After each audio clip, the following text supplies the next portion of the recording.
Hello everyone, welcome to my channel. और आज का हमारा टॉपिक है दंत मूलगत रोग। इससे पिछले वीडियो में हमने देखे थे कि ओष्ठगत रोग कौन से होते हैं, और उससे पिछले वीडियो में हमने देखे थे कि मुखगत रोग होते हैं, जिसमें हमने पढ़ा था कि 65 मुखगत रोग होते हैं। उसमें से 8 ओष्ठगत रोग हमने देख लिए थे, और उसके बाद में 15 जो है आचार्य सुश्रुत के अकॉर्डिंग दंत मूलगत रोग थे, जो कि हम इस वीडियो में देखेंगे। अगर आपने पिछली वीडियो ना देखी है तो डिस्क्रिप्शन में लिंक दिया हुआ है, वहाँ से देख लीजिएगा। अब हम देखते हैं दंत मूलगत रोग। दंत मूलगत का मतलब है कि जो दंत की मूल है, यानी कि हमारे मसूड़े हैं, उसमें होने वाले जो रोग है उसको हम दंत मूलगत रोग कहते हैं। तो सबसे पहले हम देखते हैं कि दंत मूलगत रोगों की संख्या कितनी है। दंत मूलगतास्तु सीताद है, दंत पुपटक है, दंत वेष्टक है, शोषीर महाशोषीर है, प्रीद्र है, उपकुश है, दंत वेदर्व है, वर्धन है, अधिमांशम नाड्य है, पच इति। अर्थात आचार्य सुश्रुत के अनुसार दंत मूलगत रोग 15 है। कौन कौन से? शीताद, दंत पुपुट, दंत वेष्ट, शोषीर, महाशोषीर, प्रीदर, उपकुश, दंत वेदर्म, वर्धन, अधिमांश और 5 प्रकार की दंत नाड़ी। अब हम देखेंगे कि आचार्य भागवत ने जो दंतगत रोग है वो कितने माने? 13 माने हैं। तो इन्होंने 13 कौन जो माने हैं, यानी कि जो आचार्य सुश्रुत है उन्होंने 15 माने हैं।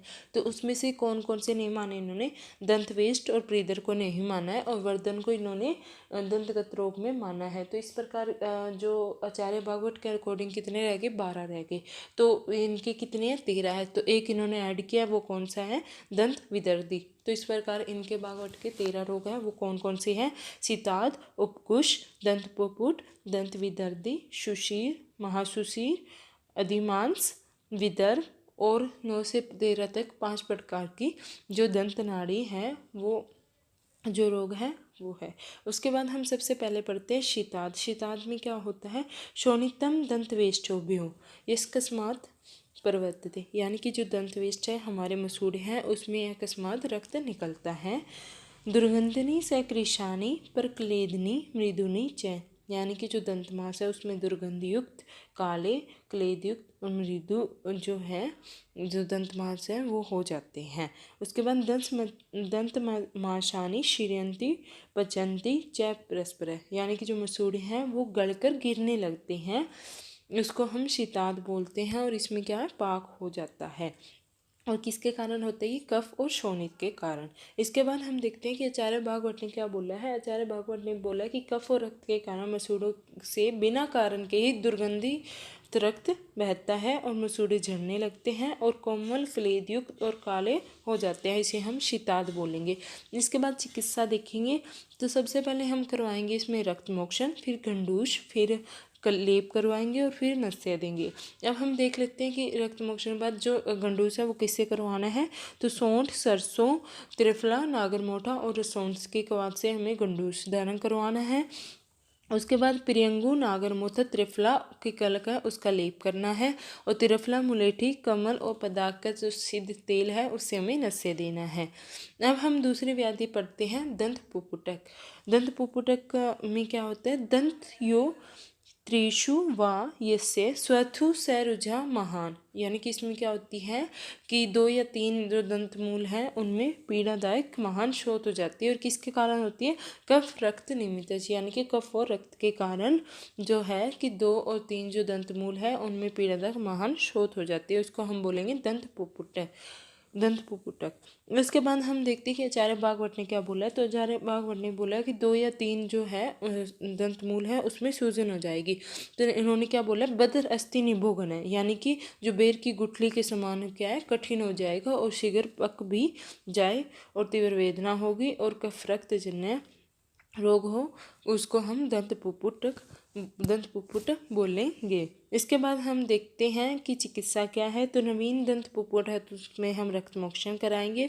उसके बाद हम प्रतिसाना करवाएंगे। तो प्रतिसाना किससे करवाएंगे? पंचलवण, 4 मधु के साथ प्रतिसाना कराएंगे। इसके बाद शिरोविरेचन, नस्य और स्निग्ध भोजन देंगे।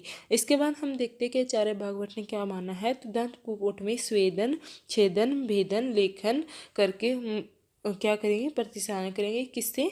मुलेठी, सज्जीसार और सौंठ और सेंधव से प्रतिसारण करेंगे।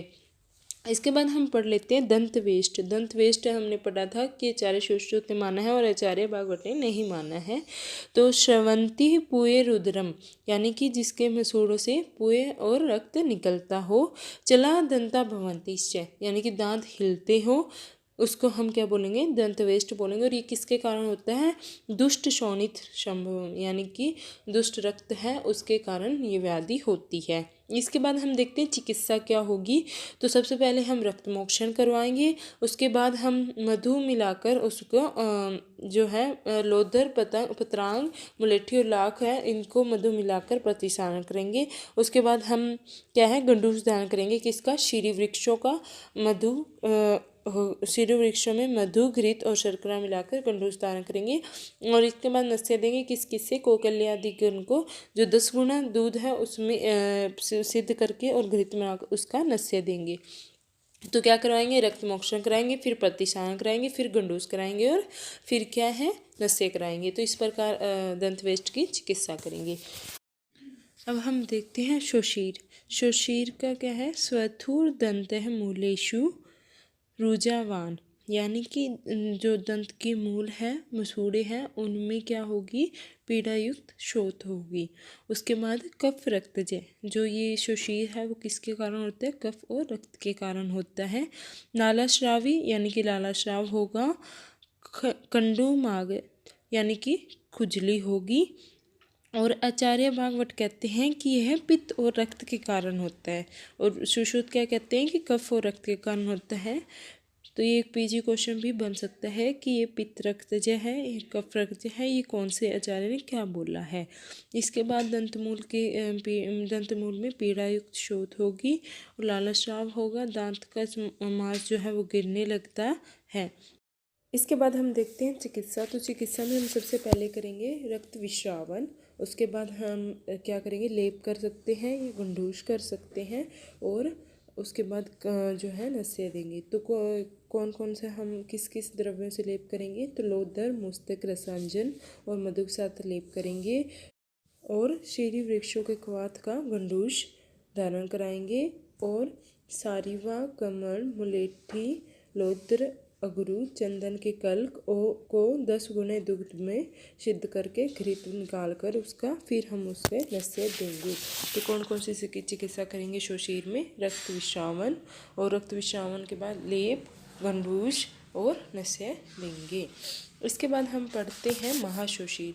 महाशोषीर है दंताहस चलंती वेष्ठोभ्यो तालु जय अपि वर्धते यानी दंतास चलंती मतलब कि दांत हिलने लगते हैं। वेष्ठव्य तालु यानी कि जो तालु हैं, जय अपि वर्धयति यानी कि जो तालु है वो फट जाते हैं।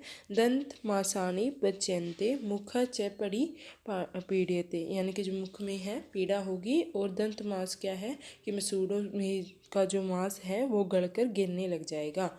और महाशोषीर क्या है कि त्रिदोषज व्याधि है। इसके बाद हम देखेंगे कि आचार्य भागवत ने क्या कहा है। तो इसमें ज्वर, पुए और रुधिर का स्राव होता है तथा दांतों के बंधन वाला मांस विशीर्ण हो जाता है, और ये क्या है, सन्निपातज रोग है, और इसको आचार्य भागवत ने महासुशीर बोला है। अब हम पढ़ते हैं प्रीधर।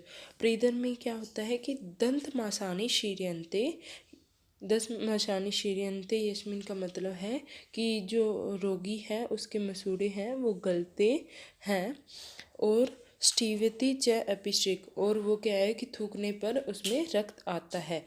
पित्त ऐशिक कफजो कि पित्त रक्त और कफ से क्या है कि उत्पन्न होता है, उस रोग को हम क्या बोलेंगे, प्रीधर। और आचार्य हम भागवत ने इसका वर्णन नहीं किया है।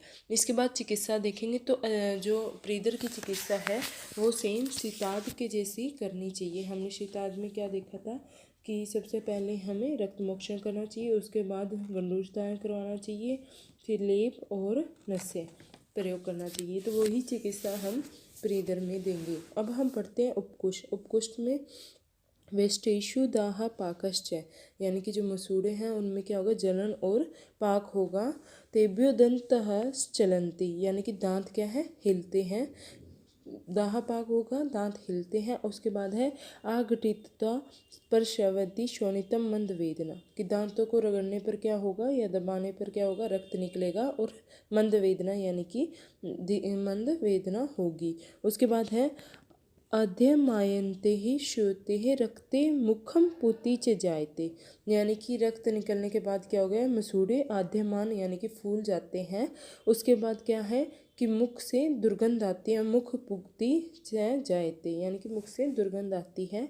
और पित्त और रक्त के कारण ये रोग उत्पन्न होता है। पित्त रक्त कृतोगद है, यानी कि पित्त और रक्त के कारण जो है उपकुश रोग उत्पन्न होता है।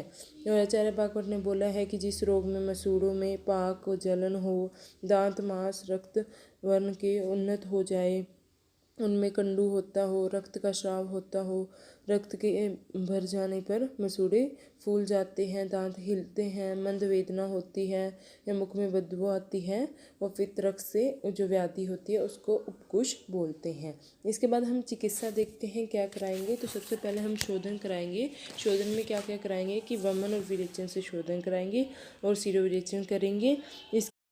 इसके बाद हम रक्त विश्रावण कराएंगे। किससे कराएंगे, काकुदुम्बर और गोजीवा के पत्ते से हम रक्त विश्रावण कराएंगे। उसके बाद हम प्रतिसारण करेंगे। किस किस से, लवण त्रिकटु और शहद से। लवण त्रिकटु और शहद से हम प्रतिसारण करेंगे। उसके बाद हम कवल धारण करेंगे। तो कवल किसका धारण करेंगे, पिपली श्वेत सरसों सौंठ और वेतस के पत्ते के चूर्ण को गुनगुने जल में मिलाकर हम कवल धारण करेंगे। इसके बाद हम देते हैं नस्य और कवल। तो नस्य और कवल किसका देंगे, तो मधुरगन जो द्रव्य है उससे सिद्ध क्या हुआ, घृत है, उसका हम नस्य देंगे और कवल धारण करेंगे। क्योंकि यह पित्तज और रक्त व्याधि है तो हम इसमें क्या है कि मधुर द्रव्यों का प्रयोग करेंगे। इसके बाद हम देखते हैं वेदर्भ। वेदर्भ में है गृष्टेषु दंतमूलेषु शरंभी जायते महान, यानी कि जब हम दंत मूल को रगड़ते हैं तो उससे क्या होगी कि अत्यधिक शोथ होता है। और भवंती चय चला दंता, यानी कि दांत हिलने लगते हैं। विदर्भो अभिघातज है, यानी कि जो विदर्भ है इसे क्या कहते हैं, अभिघातज विदर्भ रोग कहते हैं। आचार्य भागवत ने बोला है कि दांत के मांस को रगड़ने पर अत्यधिक शोथ हो जाता है, दांत हिलते हैं, इसे ही अभिघातज विदर्भ कहते हैं। जो आचार्य सुश्री उन्होंने वेदर्भ बोला है, इन्होंने विदर्भ बोला है। इसके बाद हम चिकित्सा देखेंगे। तो सबसे पहले हम दांतों के मूल है उसका हम शस्त्र से शोधन करेंगे और उसका सार प्रयोग करेंगे और संपूर्ण शीतल क्रिया करेंगे। आचार्य भागवत के मत के अनुसार है कि दंत विदर्भ में मंडल जो अगर शस्त्र है, मंडल अगर शस्त्र है उससे शोधन करेंगे और क्षार का प्रयोग करेंगे और शीतल द्रव्यों से नस्य और गुंडूश कराएंगे।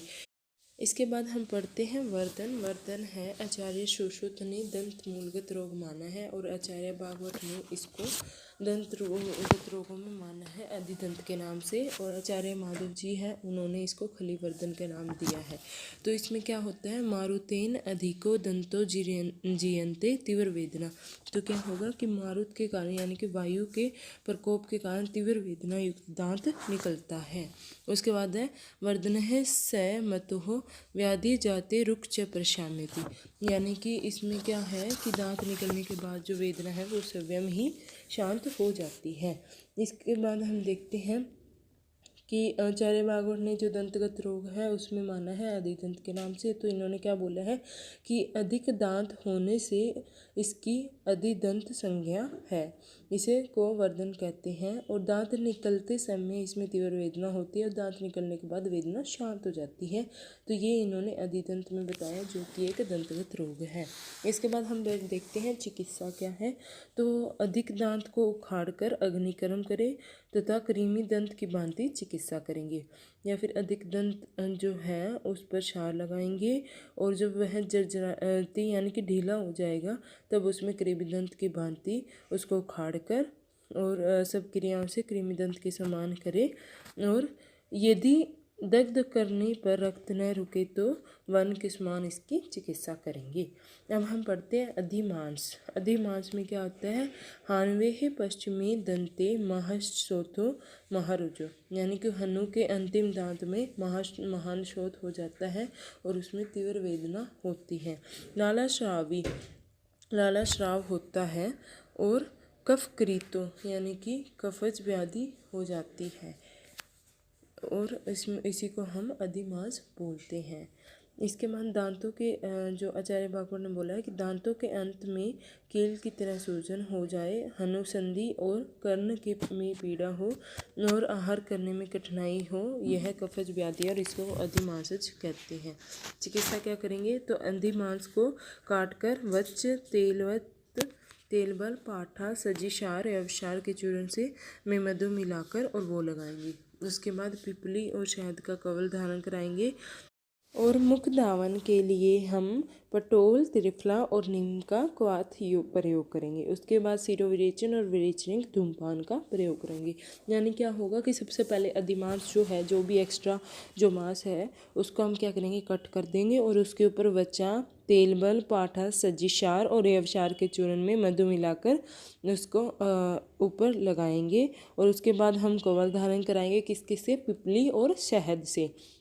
और फिर मुख दावन कराएंगे पटोल, त्रिफला और नीम का क्वाथ से या फिर शिरोविरेचन और विरेचक धूमपान का प्रयोग करेंगे।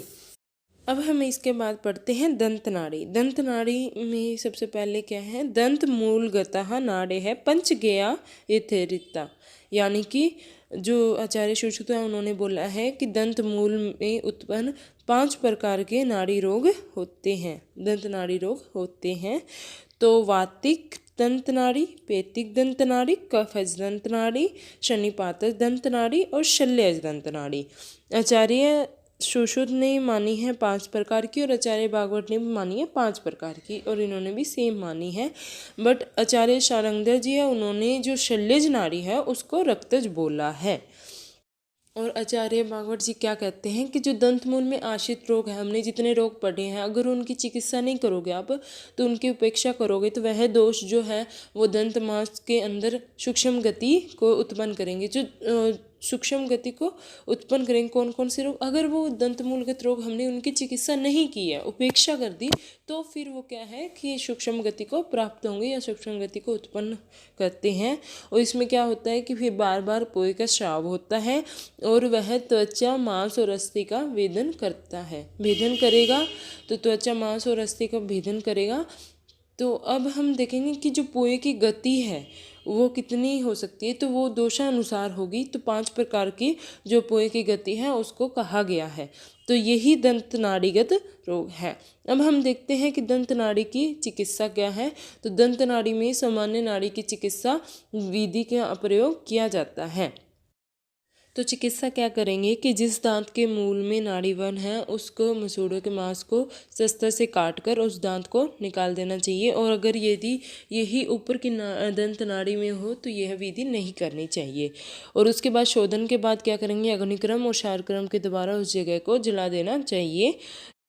इसकी उपेक्षा करने से नाड़ी भर निश्चय ही हनु अस्थि में भेदन कर देती है।